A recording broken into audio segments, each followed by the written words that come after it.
Soyez les bienvenus au nom du Dieu 3 fois saint. Heureuse la nation qui a le Seigneur pour Dieu, heureux le peuple qu'il s'est choisi pour héritage. C'est là le mot d'ordre, le verset auquel nous sommes confiés aujourd'hui, tiré du psaume 12, le verset 33, et sans attendre la prédication, voici déjà une première question. Pensez-vous que dans ce verset, il est question de la France? Je vous répète, heureuse la nation qui a le Seigneur pour Dieu.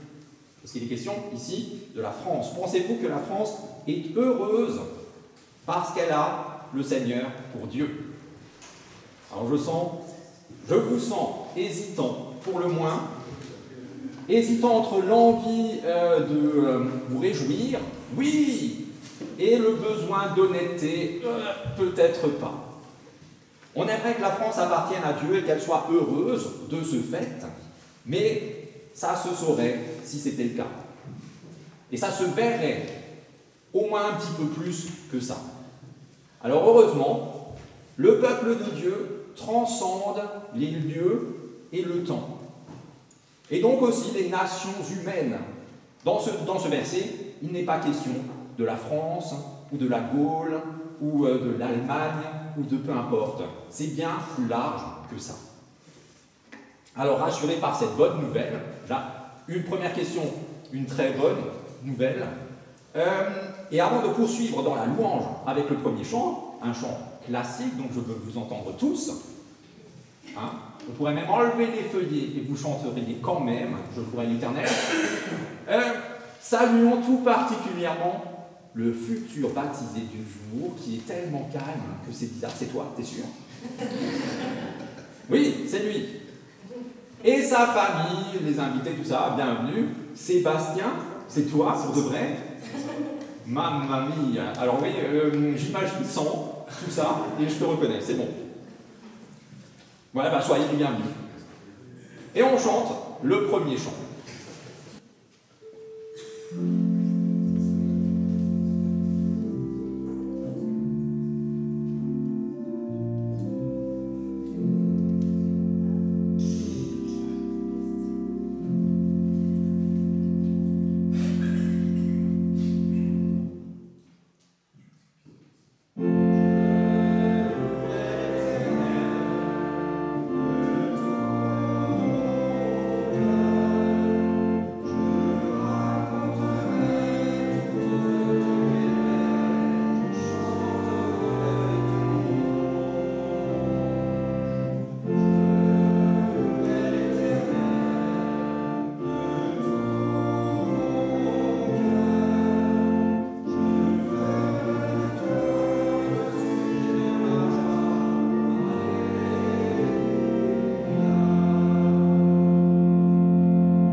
les mots du psalmiste au psaume 95, l'assemblée disant ce qui est en gras sur vos feuilles. Poussons des cris de joie pour le Seigneur, acclamons le rocher de notre salut.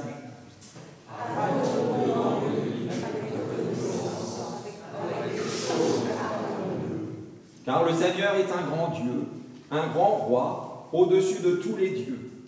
Il tient dans sa main les profondeurs de la terre, et les sommets des montagnes lui appartiennent. La mer lui appartient, c'est lui qui l'a faite. La terre ferme aussi, ses mains l'ont façonnée. Venez, prosternons-nous, courbons-nous, fléchissons le genou devant notre Créateur. Car il est notre Dieu. Et nous sommes le peuple qui fait paître, le troupeau de sa main bénie. Chantons gloire au Dieu trois fois saint.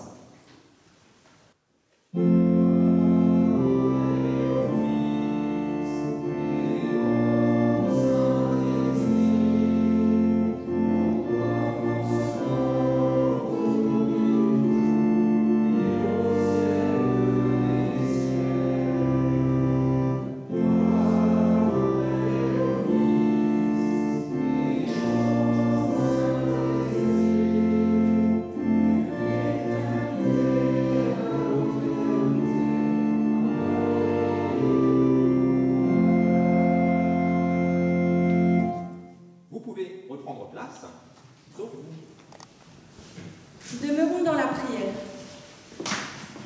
Dieu de toute grâce, nous venons à toi chargés de ce qui a fait notre semaine, comme toujours bien remplie, même au cœur de l'été. Nous venons à toi et nous te présentons ce qui nous pèse, nos tristesses, notre sentiment d'abandon ou notre maladie.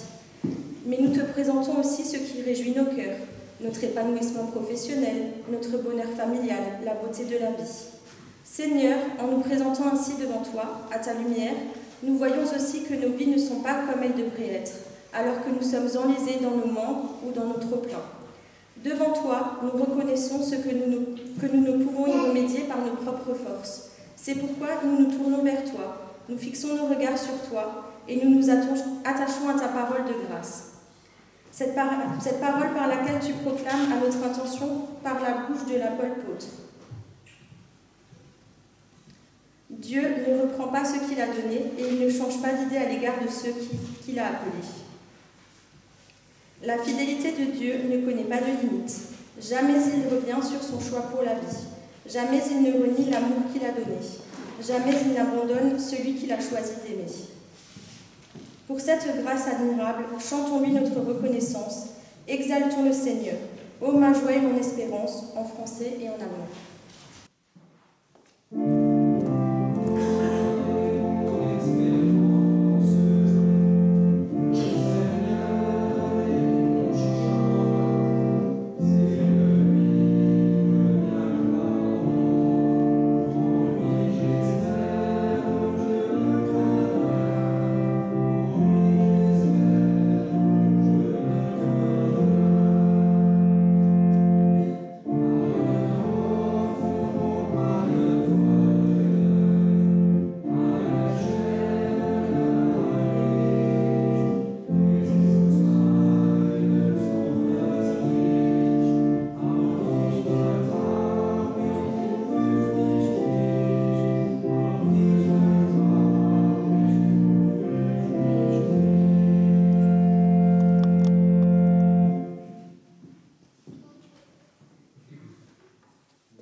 Avant d'entendre la lecture choisie pour aujourd'hui, nous acclamons cette bonne nouvelle, nous acclamons l'Évangile en chantant Alléluia.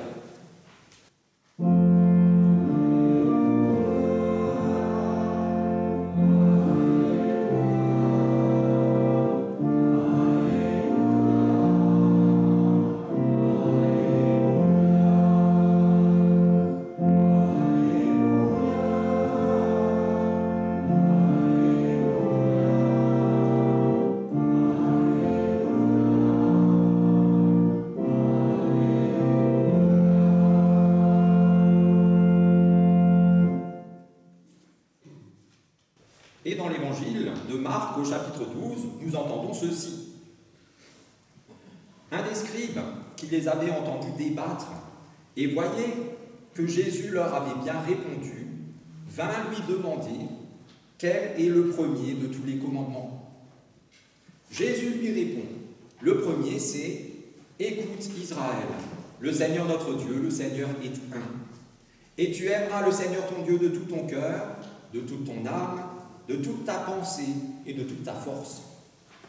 Le second, c'est « Tu aimeras ton prochain comme toi-même. » Il n'y a pas d'autre commandement plus grand que cela.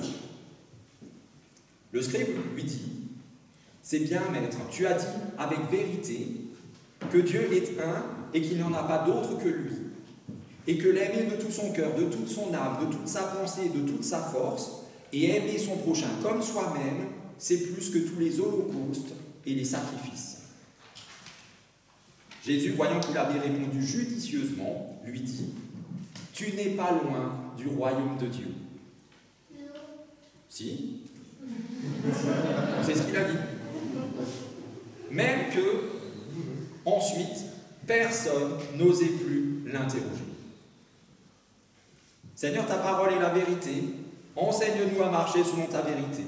Louange à toi, ô Christ.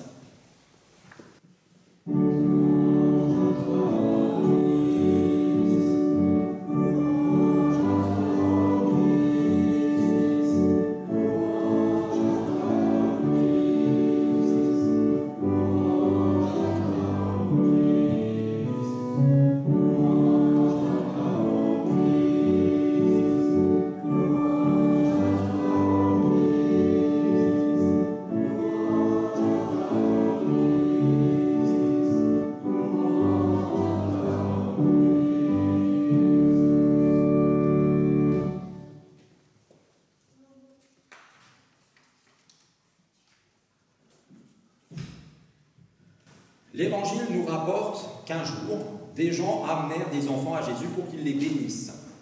Mais les disciples, toujours bien intentionnés, ne voulant pas déranger le maître pour rien, c'est-à-dire pour des enfants, firent des reproches à ces familles et les ont en gros renvoyés. Et quand Jésus voit ça, il s'indigne et il dit à ses disciples, « Laissez les enfants venir à moi, ne les en empêchez pas, car le royaume de Dieu appartient à ceux qui sont comme eux.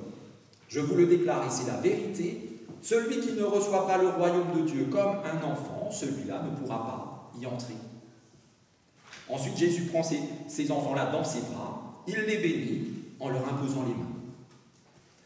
Alors quand nous racontons ce récit de l'Évangile au moment du baptême, c'est pour témoigner que la grâce de Dieu est offerte aux enfants comme aux adultes. Et nous rappelons que pour vivre dans sa communion, Jésus attend de nous les qualités de l'enfant, et j'en retiens toujours deux, ils en ont plus, mais ces deux-là, principalement, la simplicité et la confiance. Élodie Jude et Michael Pickler, vous avez demandé le baptême pour votre enfant. L'Église aujourd'hui accueille votre désir avec joie, avec les parrains, marraines, l'enfant et le feuillet. Veuillez vous approcher. En accordant le baptême aux enfants, l'Église proclame que Dieu les accueille dans sa grâce et qu'il les reçoit parmi les siens. Le baptême est célébré de la part de Dieu, il a lieu en sa présence et il nous lie, il nous unit à lui. Dans les circonstances heureuses ou difficiles de la vie, le baptême nous rappelle qu'en Dieu seul est notre appui. Jésus le Christ lui-même a été baptisé dans le Jourdain. Il est descendu dans l'eau et lorsqu'il en est ressorti, Dieu lui a déclaré « Tu es mon fils bien-aimé ». Aujourd'hui, Dieu déclare à cet enfant « Tu es mon enfant, tu ne le sais pas encore, mais je t'adore, je te connais par ton nom ». Jésus a été plongé dans la mort. Il a accepté de donner sa vie. Et notre baptême nous invite à suivre Jésus le Christ et à redécouvrir chaque jour ce don de Dieu. Au matin de Pâques, le Christ n'est pas resté dans la mort, mais il est entré dans une vie nouvelle. Il est passé de la mort à la vie, des ténèbres à la lumière. Et par le baptême, dès maintenant, cette vie nouvelle nous est offerte dans la foi.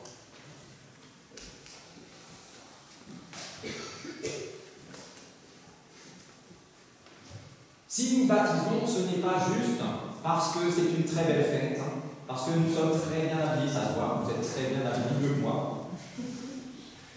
C'est pas parce que c'est très joli, c'est aussi parce que c'est un commandement. Et commandement, on en parlera tout à l'heure, là je spoil un petit peu, c'est pas grave. Jésus a déclaré: tout pouvoir m'a été donné dans le ciel et sur la terre. Allez parmi toutes les nations et faites des disciples, en les baptisant au nom du Père, du Fils et du Saint-Esprit. Et enseignez-leur à garder tout ce que je vous ai appris. Et voici, je suis avec vous tous les jours, jusqu'à la fin du monde. Aujourd'hui encore, nous recevons ces paroles du Seigneur au moment de baptiser cet enfant. Par le baptême, lui, il entre dans la grande famille de Dieu, comme nous sommes entrés dans cette même famille par notre baptême. Et c'est pourquoi nous proclamons ensemble notre foi comme la base de cette démarche. Avec la confession classique, le symbole des apôtres, il est sur vos feuillets. Pour ce faire, nous nous levons. C'est sur le feuillet,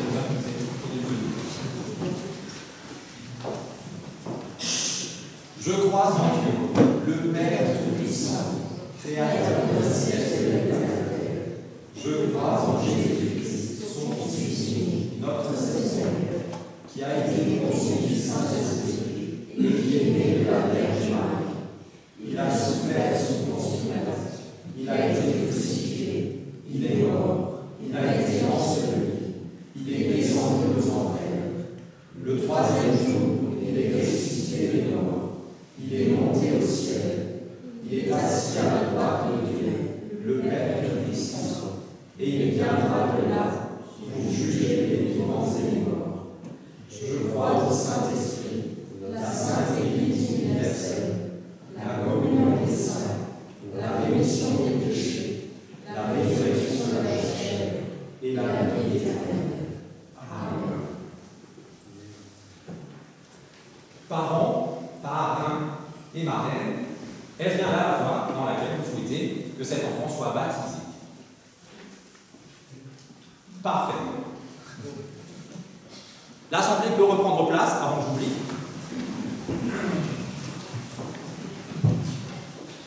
Alors là, voyons voir.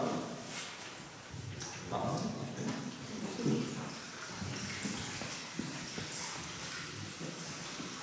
C'est presque comme la piscine.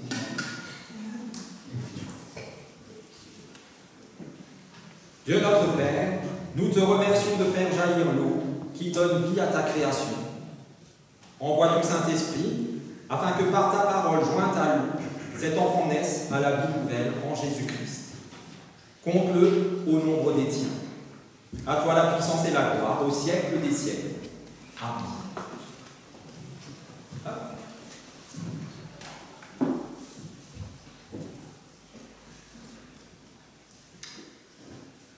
Dieu nous l'a promis, nous sommes à lui, il nous connaît chacun par notre nom. Élodie et Michael, dites pour que tout le monde l'entende le prénom de cet enfant. Dieu. Pardon, je vous explique. Encore une fois, tu veux le dire toi-même? Comment tu t'appelles? Tu veux pas le dire? C'est pas grave, tout le monde a entendu. Voilà. Ben, il peut approcher. Tu veux que papa te tienne ou tu veux le faire tout seul? Dans les bras? Dans les bras. Dans les bras, c'est possible. Pas forcément comme ça. Ouais, parfait. Comme ça, papa aura aussi un petit peu. Il ne faut pas que tu te lâches non plus, parce que c'est ici que je vais mettre. Tu veux toucher? De l'eau. Ton toit, Julien? Ton toit? Voilà, parfait. 3 fois. Hugo, je te baptise au nom du Père, encore une fois, du Fils, encore une fois, et du Saint-Esprit. Ça va? Ton toit encore? Jésus le Christ est mort et ressuscité pour toi. Voilà le signe de sa croix. Sur le front. Voilà. Et là, maintenant, je mets ma main ici. Et cette promesse de Dieu est vraie pour toi aussi, comme pour chacun d'entre nous. Quand les montagnes s'éloignent, quand les collines chancelleraient, mon amour ne s'éloignera pas de toi, dit l'Éternel ton Dieu, qui te garde. Hugo, que Dieu te conduise sur ton chemin de vie, dans tous les délicieux fruits de son esprit. Amen. Ici, il y a. Vous Oula, ça va. Je pourrais essuyer un petit peu. Mais ça fait du bien, normalement c'est bien frais. Voilà. Voilà. Pardon, merci. Ça va? C'est fait. C'est facile. Mais non, c'était très bien.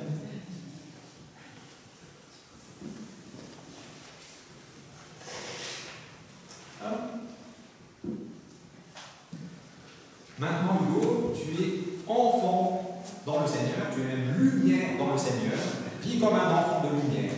Et cette bougie te rappellera le jour de ton baptême la parole du Christ qui a dit: je suis la lumière du monde, celui qui me suit ne marchera pas dans les ténèbres, mais il aura la lumière de la vie. Je confie ceci à Marie. Ouais, la déposer sur l'autel et je la rends au monde la sortie pour que ça ne brûle pas jusqu'au bout.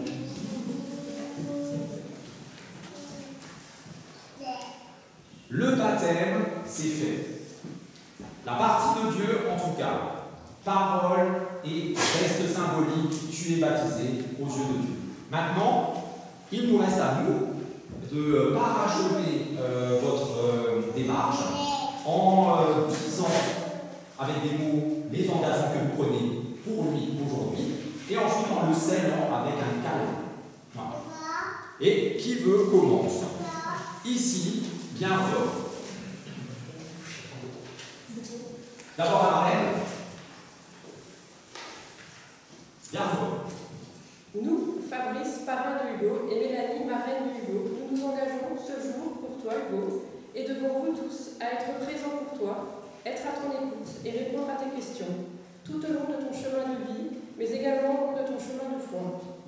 Tel est notre rôle. Nous sommes pour toi les accompagnateurs, des amis, des confidents, des guides. Nous sommes ton parrain et ta marraine. Parfait. Les parents.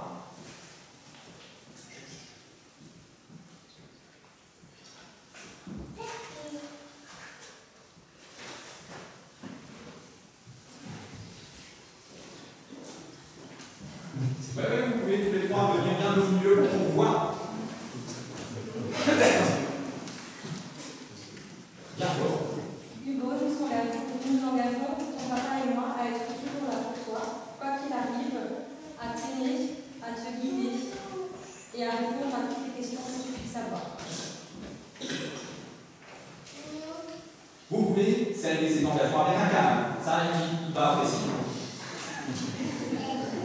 Ah, voilà. Et par marraine aussi, faites un petit bisou.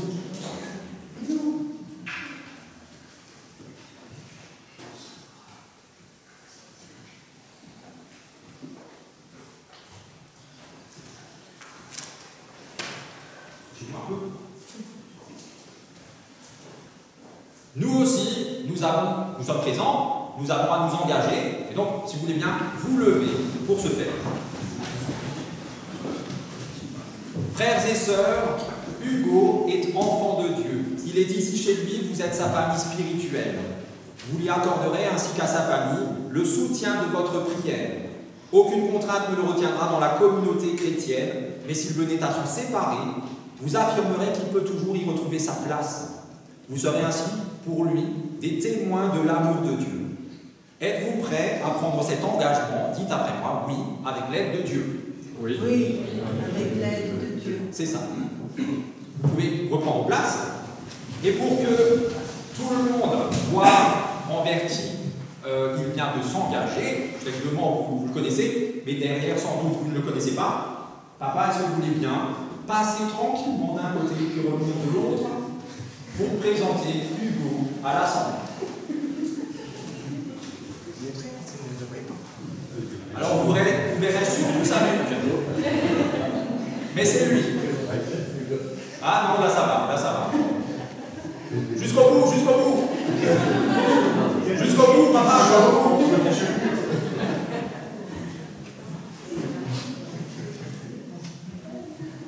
C'est lui, Hugo.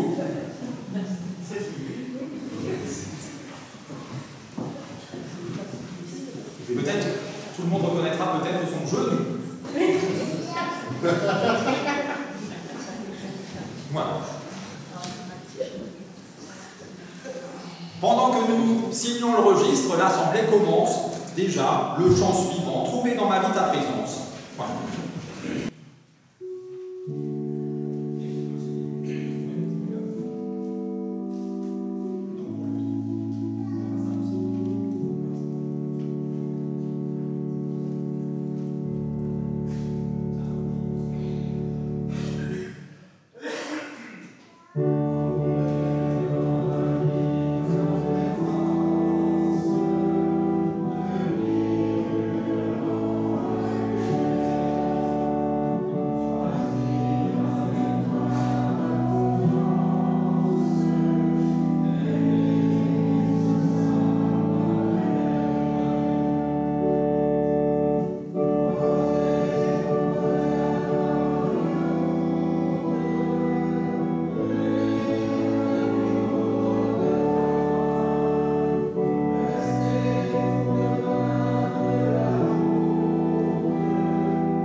La question du jour, parce que en fait, ici, dans les 5 clochers, en général, il y a une question du jour. Comme ça, au moins, on s'est interrogé, on a travaillé un peu ses neurones une fois dans la semaine.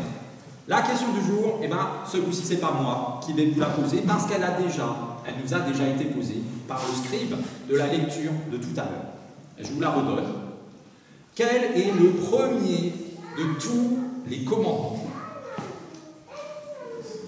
Et là, normalement, ceux qui sont ici répondent. Très bien. Alors, je vais m'adresser à ceux qui n'ont pas répondu. Si vous avez bien appris au caté, là je regarde Sébastien, je sais que tu as bien appris au caté, j'y étais. Si vous avez bien appris votre catéchisme à l'époque, normalement vous connaissez la réponse par cœur, mais vous êtes juste trop timide pour oser le dire maintenant. Alors si jamais vous avez oublié, vous avez entendu la lecture du jour, à moins que vous étiez la tête ailleurs. Ça c'est possible aussi, ça arrive, ça m'arrive aussi. Alors, oui, la réponse c'est celle-là et tout ce qui suit. Mais avant d'en venir à la réponse, considérons d'un peu plus près cette question, parce que j'ai trouvé que la question était intéressante. Parce qu'il faut bien avouer que de nos jours, cette question ne fait pas sens. Qui d'entre nous se pose cette question? Tiens, quel est le premier de tous les commandements? Aujourd'hui, vous ici présents, vous êtes-vous déjà posé cette question un jour? Vous la poserez-vous un jour? Oui, à part aujourd'hui. Aujourd'hui, les restrictions et les commandements, c'est des restrictions, on n'en veut pas. C'est terminé. Notre société, l'ère dans laquelle nous sommes, les restrictions dehors, aucune restriction. Nous, on aime la liberté, une liberté qui nous donne le pouvoir de faire tout ce qu'on veut. C'est ma vie, c'est mon corps, j'en fais qu'est-ce que je veux. Et aujourd'hui, dans notre pays, cette liberté, par bonheur, nous l'avons. Nous pouvons faire plein de choses, ce que nous voulons. Si. Un exemple, je sens qu'il y en a qui doutent. Aujourd'hui, dans notre pays, si on veut, on est libre de faire une magnifique cérémonie d'ouverture des JO qui rassemble dans la joie, dans la fête, toute l'humanité avec de belles valeurs morales et sportives. C'est possible, on a le droit de le faire si on veut, on peut. Personne ne nous empêchera de faire une magnifique cérémonie d'ouverture qui rassemble le monde entier. Ou alors, on est tellement libre que si on préfère, eh ben on peut faire un truc très moche et insultant qui va diviser, dès le début des jeux, une bonne partie, même toute l'univers. Voilà. Il y en a qui seront dégoûtés, et il y en a d'autres qui vont crier au génie. On est libre de faire soit l'un, soit l'autre. On a le droit. Alors cette question, à l'époque de Jésus, elle avait du sens. À cette époque, on peut imaginer, pas le garantir à 100%, que les gens préféraient encore vivre bien, plutôt que de faire tout et n'importe quoi juste parce que c'est fun, ou juste pour la provoque. Un petit exemple de provoque. Regardez, je montre mon cul à 2 milliards de personnes. Je suis un artiste subversif et super libre. Vous voyez? À l'époque, ils avaient 613 commandements positifs, 613 paroles qui leur disaient « tu feras ça ». En plus de ça, ils avaient 365 interdictions. « Tu ne feras pas ça ». Et en plus de ça, ils avaient 248 autres prescriptions. Si un jour tu te retrouves dans cette situation, eh ben, voilà comment tu dois agir. En tout, ils avaient 1226 règles. Nous qui n'en supportons plus une seule, qui ici a respecté le 30 en arrivant? Tout le monde, mais oui, surtout ceux du village. Mais oui. En repartant, vous me laissez partir, on part en premier, et je surveille la sortie du village. Le 30, je vois à peu près ce que c'est. Je ne sais pas exactement, parce que je ne le respecte pas non plus, mais... Bon.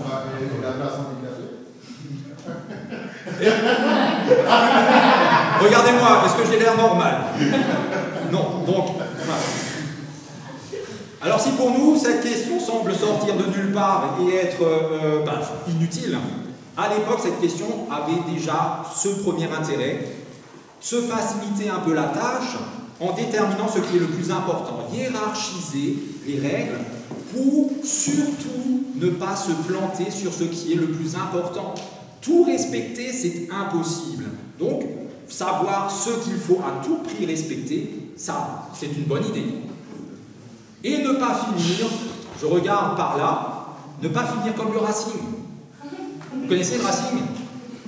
Champion du monde des matchs amicaux. Attention. Ouais, je sais, c'est pour ça que je le dis. Les matchs sans enjeu, les meilleurs. Les matchs avec enjeu, déjà moins. Si vous aimez une autre équipe de foot, vous pouvez remplacer le nom Racing, ça marche aussi. Hiérarchiser, c'est vraiment très utile dans la vie de tous les jours. Vous faites ça, c'est obligé. Et par exemple, si on a la chance dans notre pays, mais une seule, on vous propose une seule possibilité d'éviter de rater soit un soufflé au fromage, parce que vous avez une fête de famille, soit d'éviter de rater la cérémonie d'ouverture des JO. Et bien pour choisir, le mieux c'est de savoir qu'est-ce qui aura le plus de conséquences, quel ratage va être le plus pénible. Et comme les JO, personne n'en a rien à faire, et bien vous allez vous concentrer sur le soufflé. Combien on avait dit? 250 grammes de farine, c'est ça? 200? Je ne sais plus. Surtout ne pas rater le soufflé. La cérémonie d'entrée des JO, Qui ça va intéresser? Voilà. Hiérarchiser, c'est vraiment utile. Avec 1226 règles, c'est nécessaire. Mais avec autant de règles, c'est aussi compliqué. Choisir parmi deux, c'est compliqué. Choisir parmi 1226, voilà. Et pourtant, même si la question est difficile, Jésus ne se défile pas, il répond. Et non seulement il répond, mais au lieu de donner un commandement, il en donne deux. Avec Jésus, on a toujours au moins le double, voire même le centuple. Et pour Jésus, ce qu'il dit, c'est que l'amour que l'on a pour Dieu et l'amour que l'on a pour notre prochain sont indissociables.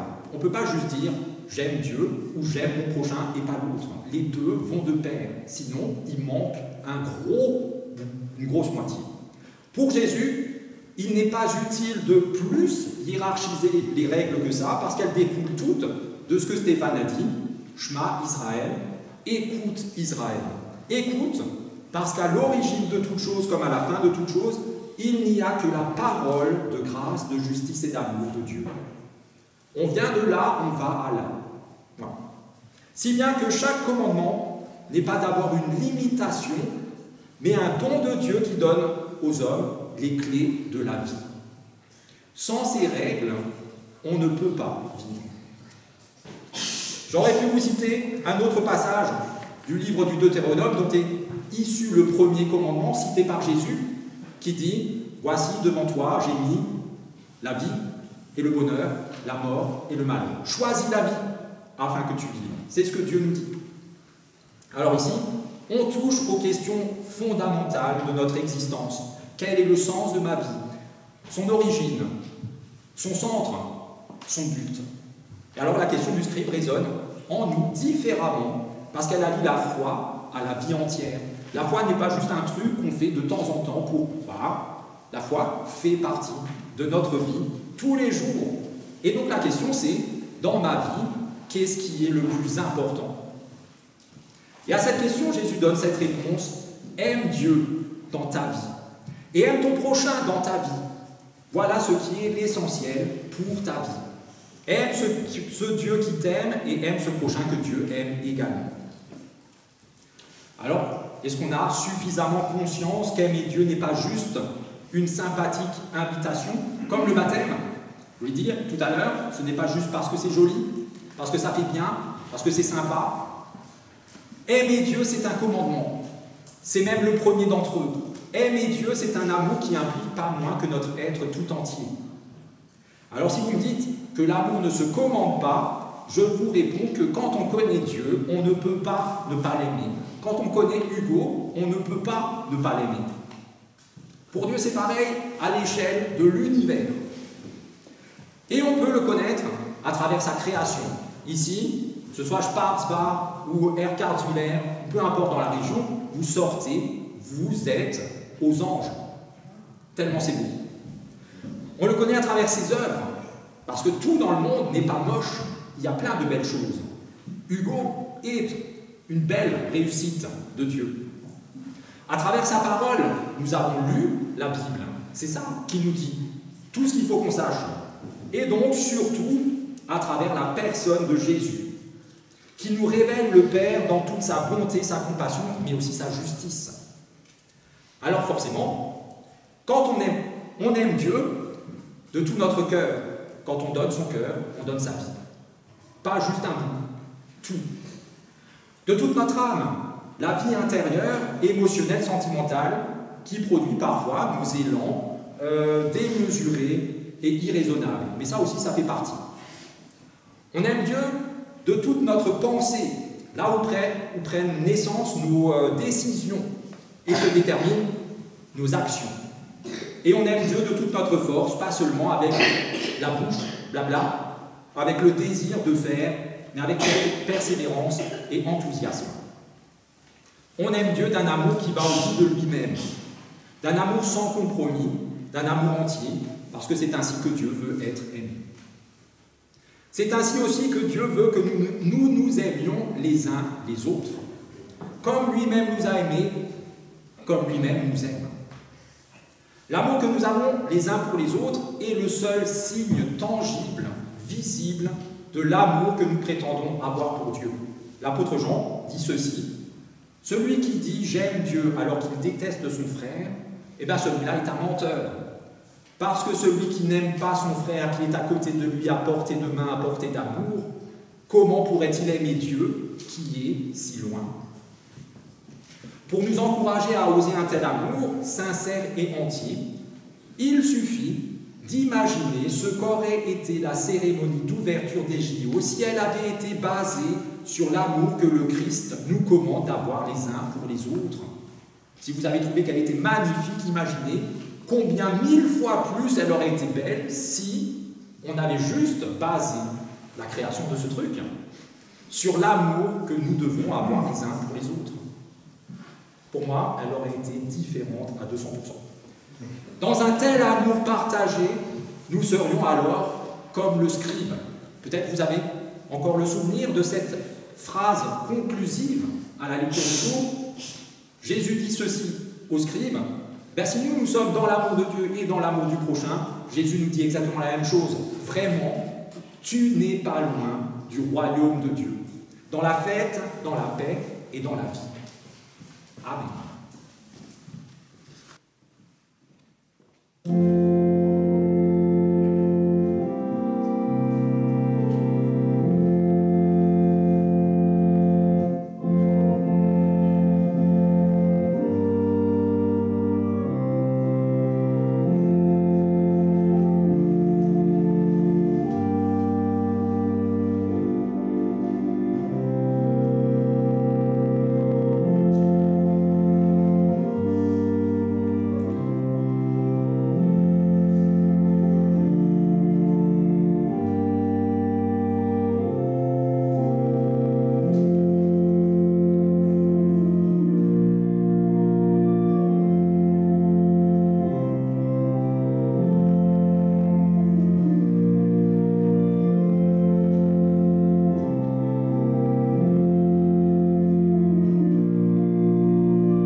pur. Non? Non, non, mais Dieu est là. Je vis, je ressens. C'est important. Et Oui. je crois qu'il y en a plein de comme moi. Oui, j'espère.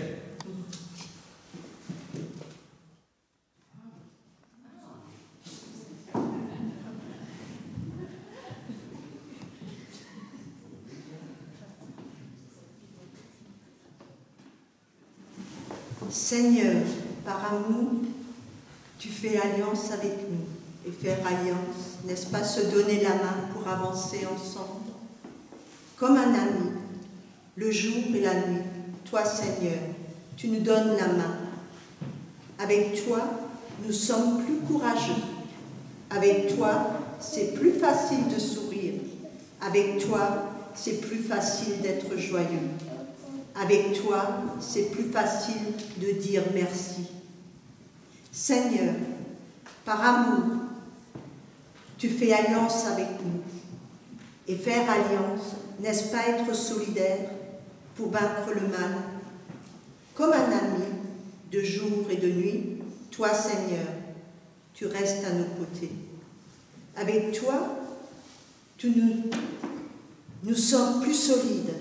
Avec toi, c'est plus facile de pardonner. Avec toi, c'est plus facile de chasser la colère qui parfois cogne dans nos cœurs. Avec toi, c'est plus facile de dire non à l'envie de faire du mal. Seigneur, par amour, tu fais alliance avec nous. C'est pourquoi nous nous en remettons à toi. Pour tout ce que tu fais notre vie. Et pour tout ce qui fait la vie de ceux qui nous sont chers. Comme un ami, le jour et de nuit. Toi, Seigneur, tu connais les secrets de nos cœurs, nos envies et nos besoins. Avec toi, nous sommes consolés.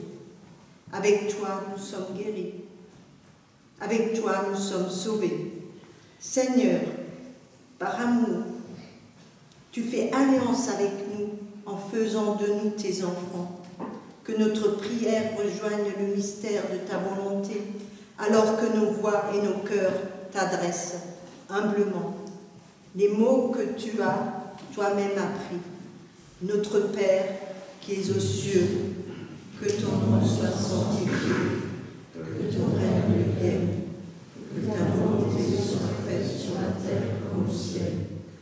Donne-nous aujourd'hui notre pain de ce jour. Pardonne-nous nos offenses, comme nous pardonnons aussi à ceux qui nous ont offensés. Et ne nous soyez pas en tentation, mais délivre-nous du mal.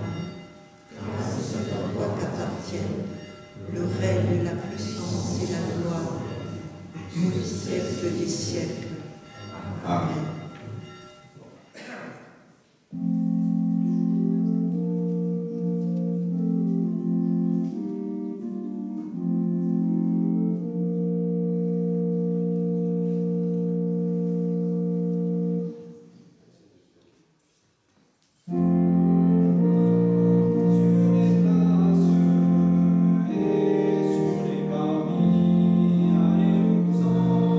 Sur les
pour aller dans cette semaine, dans la fête et dans nos vies, encouragés et affermis.